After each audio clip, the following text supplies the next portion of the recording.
कि साहिबजादा फरहान का एक ड्रीम भी था पाकिस्तान को रिप्रेजेंट करना। फरहान को इस पीएसएल के बाद 8 जुलाई 2018 को T20 डेब्यू कैप मिलती है और ये डेब्यू इन्होंने दुबई में ऑस्ट्रेलिया के अगेंस्ट किया, जहां फरहान डक पर आउट हो गए। फिर नेक्स्ट मैच में इन्होंने 39 रन बनाए। हेलो गाइस, मैं हूं तस्कीर और हम देखेंगे इस वीडियो के अंदर the untold story of Sahibzada Farhan, rise of Sahibzada Farhan. ये अभी एक आध साल से ही हमने सुना है कि साहिबजादा कोई हैं क्रिकेटर, और एक आध साल से नहीं, कुछ महीने से, मतलब इंडिया पाकिस्तान के मैच से हमें ज्यादा पता चला है, वरना दो ही नाम हमें सुनने को मिलते थे, रिजवान या बाबर। कैसे हुआ, कहाँ से उठकर आए और कहाँ से इनका नाम शुरू हुआ, तो वो हम एक स्टोरी देखेंगे। क्योंकि इंडिया वर्सेस पाकिस्तान हो गया, एशिया कप हो गया, उसके अंदर ये नाम कमा कर गए हैं। मतलब वैसे नहीं कंट्रोवर्सी वाला, एक अच्छा गेम खेलकर अपना नाम कमा कर गए हैं। ये इन्होंने अच्छा परफॉर्मेंस भी दिया था, इंडिया के खिलाफ भी इन्होंने अच्छा परफॉर्म किया था वैसे। तो देखते हैं भाई क्या स्टोरी है इनकी, कहाँ से आए थे। So let's start. Sahibzada Farhan, जिन्हें एक टाइम पर मैनेजमेंट टीम में लाकर खुश नहीं थी और ना ही इन्हें तब ज्यादा लोग जानते थे, लेकिन फिर इन्हें एक मौका मिला और इन्होंने उस मौके को हाथ से नहीं जाने दिया। लेटेस्ट पिक्चर है। जैसे अब एशिया कप में हमने साहिबजादा फरहान की फॉर्म देखी है। साहिबजादा फरहान पाकिस्तान के वाहिद ऐसे बैट्समैन हैं जो कि हमें पावर प्ले का फायदा उठाते हुए नजर आते हैं। यानी जो पावर प्ले रन्स बनाने के लिए होता है, साहिबजादा फरहान उसका पूरा फायदा उठाते हैं।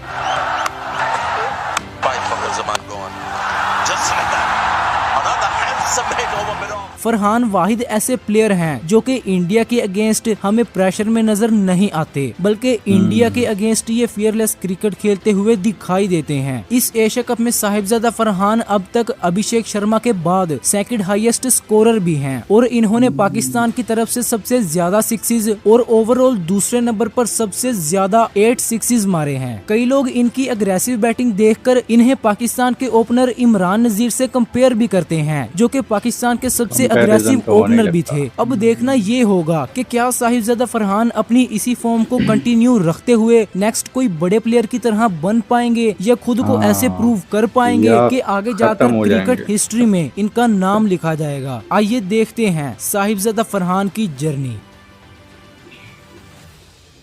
आप में से कई लोग चैनल को सब्सक्राइब नहीं करते, सो अभी चैनल को सब्सक्राइब कर लें। Thank you. साहिबजादा फरहान 1996 को पाकिस्तान के एक छोटे से शहर में पैदा हुए। यहीं से ही इनकी क्रिकेट जर्नी स्टार्ट होती है। इन्हें बचपन से ही क्रिकेट का काफी शौक था। स्टार्टिंग में यानी 5 से 6 साल की उम्र में Sahibzada Farhan as a fast bowler खेलते थे। 12 साल तक इन्होंने इसी छोटे से शहर में क्रिकेट खेली, जहां इन्होंने खुद को एक फास्ट बॉलर के तौर पर प्रोड्यूस किया। यहाँ इन्होंने कभी भी किसी क्लब को ज्वाइन नहीं किया था और ना ही कभी प्रोफेशनल क्रिकेट खेली थी, क्योंकि यहाँ हार्ड बॉल की फैसिलिटी मौजूद नहीं थी। इसीलिए फिर जब फरहान 2008 में 12 साल के हुए तो इनकी फैमिली पेशावर शिफ्ट हो गई। इनकी फैमिली में फरहान के फादर काफी सपोर्टिव थे और वो पेशावर में शिफ्ट भी साहिबजादा फरहान को प्रोफेशनली क्रिकेट खिलाने के लिए हुए। यहाँ आते ही इनके फादर ने इन्हें पेशावर में एक क्लब ज्वाइन करवाया। फिर यहाँ से ही इनकी प्रोफेशनली क्रिकेट जर्नी स्टार्ट होती है। फरहान ने अकेडमी में भी एज अ फास्ट बॉलर ही हिस्सा लिया, जहाँ ये फास्ट बॉलिंग की प्रैक्टिस करते थे। नेक्स्ट 2 साल तक इन्होंने फास्ट बॉलिंग की और क्लब के लिए लोकल टूर्नामेंट्स भी खेले, जहां इनकी बॉलिंग कुछ ठीक नहीं रहती। यानी इन्हें लगा कि अगर वो ऐसी बॉलिंग करते रहे तो वो पाकिस्तान के लिए कभी भी नहीं खेल पाएंगे और इनका ये ड्रीम ही रह जाएगा। इसीलिए फिर इन्होंने आहिस्ता आहिस्ता बॉलिंग कम कर दी और अब बैटिंग पर फोकस करना शुरू कर दिया। जिसके थोड़े टाइम बाद ही फरहान को पेशावर की अंडर 19 टीम में जगह मिल जाती है और ये जगह इन्हें एज अ बैटर मिली थी। अब आगे साहिबजादा फरहान का करियर एज अ बैट्समैन ही राइज करने वाला था। फिर इन्होंने पेशावर अंडर 19 टीम में परफॉर्म किया, जिस वजह से इन्हें फर्स्ट क्लास में भी जल्द ही जगह मिल जानी थी। बट 2012 से 2016 तक इन्हें परफॉर्म करने के बावजूद भी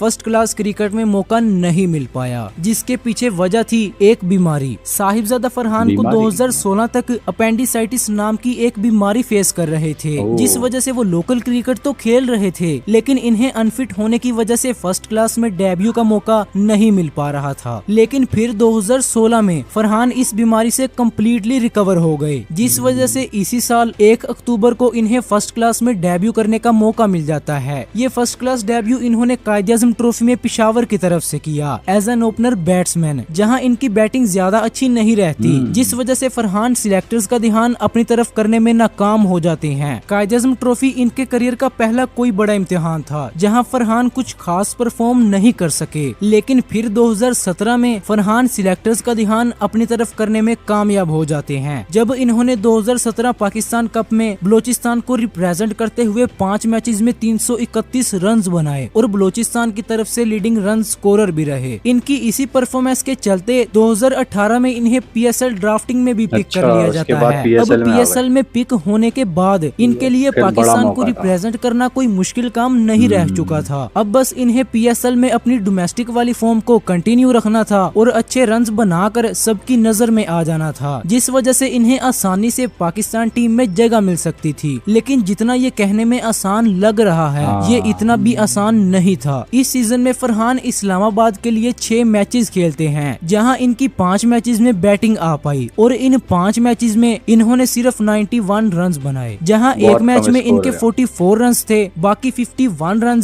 इन्होंने 4 मैचेस में बनाए। यानी इन बाकी के मैचेस में फरहान फ्लॉप ही रहे। इन्हें इस सीजन में कोई एक पोजीशन पर बैटिंग नहीं मिल रही थी, बल्कि कभी इन्हें ओपनर, कभी 1 डाउन और कभी मिडिल ऑर्डर पोजीशन में भी चांसेस मिल रहे थे, जिस वजह से साहिबजादा फरहान खुद को सेटल नहीं कर पा रहे थे और इनके बैट से रन्स भी नहीं आ पाए। अगर देखा जाए तो इस परफॉर्मेंस के बाद इन्हें पाकिस्तान टीम में जगह मिलना एक मुश्किल बात थी, लेकिन फिर भी मैनेजमेंट ने इन्हें खुद को प्रूव करने का एक मौका दिया, जो कि साहिबजादा फरहान का एक ड्रीम भी था, पाकिस्तान को रिप्रेजेंट करना। फरहान को इस PSL के बाद 8 जुलाई 2018 को T20 डेब्यू कैप मिलती है और ये डेब्यू इन्होंने दुबई में ऑस्ट्रेलिया के अगेंस्ट किया, जहां फरहान डक पर आउट हो गए। फिर नेक्स्ट मैच में इन्होंने 39 रन बनाए, लेकिन सिर्फ 102 के स्ट्राइक रेट के साथ। फिर इसके बाद नेक्स्ट यानी इनके करियर के तीसरे T20 में फरहान फिर से डक पर।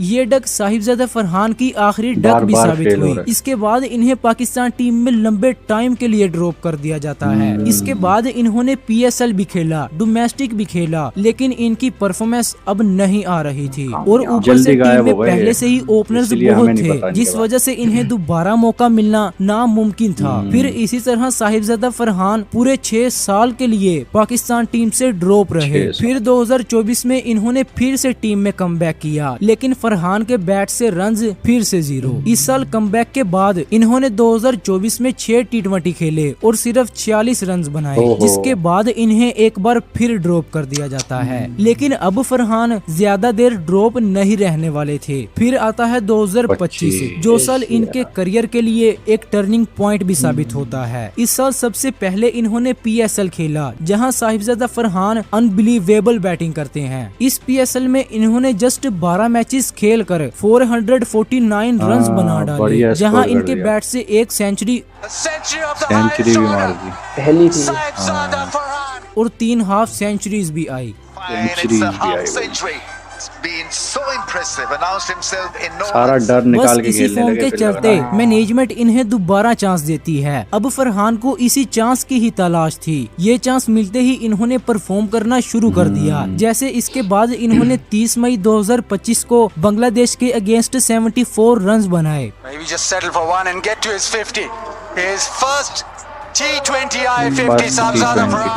फिर 24 जुलाई को दोबारा बांग्लादेश के अगेंस्ट 50। फिर इसके बाद वेस्ट इंडीज के अगेंस्ट भी इन्होंने 74 रन की शानदार इनिंग खेली। Half century for Farhan, his third T20I half century, his first against the West Indies.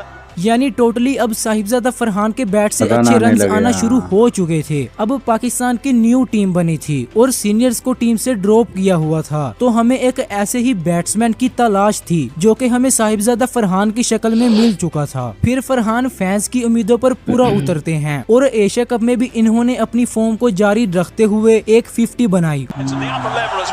Asia cup की पहली 50 भी इंडिया के खिलाफ बनाई। बाकी भी इन्होंने अच्छे रन्स किए, जिस वजह से इनकी एशिया कप में हाईएस्ट स्कोरर में दूसरे नंबर पर जगह है। अब फरहान जैसा परफॉर्म कर रहे हैं, अगर तो इनकी यही फॉर्म कंटिन्यू रही तो इन्हें कोई भी एक बड़ा प्लेयर बनने से नहीं रोक सकता। फिर एक टाइम ऐसा आएगा कि फरहान पाकिस्तान के बड़े प्लेयर्स में शुमार होंगे। उम्मीद है साहिबजादा फरहान अपनी इसी फॉर्म को कंटिन्यू रखेंगे और पाकिस्तान के लिए हमेशा अच्छा कंट्रीब्यूशन करते रहेंगे। बाय द वे, आपका साहिबजादा फरहान को लेकर क्या ओपिनियन है, कमेंट्स में जरूर बताएं। एक अनटोल्ड स्टोरी साहिबजादा फरहान की, जिनको मतलब हमने तो एशिया कप से ही जाना है।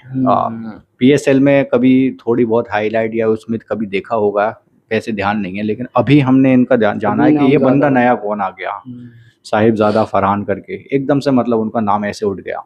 तो स्टोरी काफ़ी इंटरेस्टिंग है। बचपन से ही मतलब क्रिकेट में थे और 6-7 साल से। हाँ, बनना कुछ और था, बन कुछ और गए।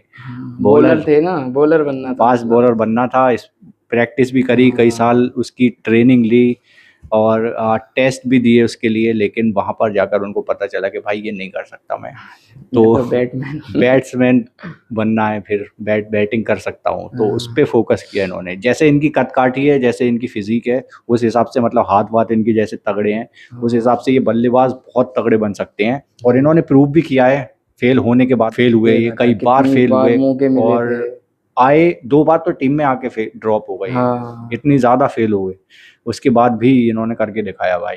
हाँ। लेकिन ये लास्ट कमबैक था इनका, शायद कुछ इनके माइंड में चल रहा हो या फिर जिस वजह से इनसे रन नहीं आ पा रहे थे। जैसा कि अभी कंडीशन साइम अयूब की चल रही है, वो पीएसएल में बहुत तगड़ा खेले थे, टीम में आकर वो भी ड्रॉप हो रहे हैं, बार बार फ्लॉप हो रहे हैं और रन नहीं निकल रहे हैं उनके बल्ले से। लेकिन इन्होंने इम्प्रेस किया है, ज़्यादातर पब्लिक को इन्होंने बहुत इम्प्रेस किया है। 250 लगा दी थी इन्होंने एशिया कप में। दोनों मैचेस में शायद इंडिया के खिलाफ इन्होंने 57-58 का स्कोर किया था, 50+। और हिटर बहुत तगड़े दिखाई देते हैं ये, स्टार्टिंग के जो ओवर्स होते हैं पावर प्ले के उसमें। तो ओवरऑल कहानी और जर्नी इनकी बहुत इम्प्रेसिव है, बहुत मतलब वैसी है कि इन्होंने स्ट्रगल काफ़ी किया है बचपन से, और इनके फादर ने इनका साथ दिया। बीच में बता रहे थे तबीयत इनकी कुछ खराब वगैरह रहे, वो सीन भी रहा है, मतलब इन्होंने काफ़ी बुरे दिन देखकर यहाँ तक पहुँचे, तो भी छोड़ा नहीं मतलब इस चीज़ को। तो यही तो एक मोटिवेशन, पता नहीं क्या जुनून था इनका जो यहाँ तक इनको लेकर आया है। और बन सकते हैं ये बाबर या रिजवान में से एक ओपनर की जगह तो ये ले सकते हैं, और उनसे कहीं बेहतर आई थिंक स्ट्राइक रेट पर खेल सकते हैं ये। तो क्या कहते हो आप इनके बारे में, कमेंट सेक्शन में बताओ। एंड करते हैं वीडियो को, बाय बाय, टेक केयर।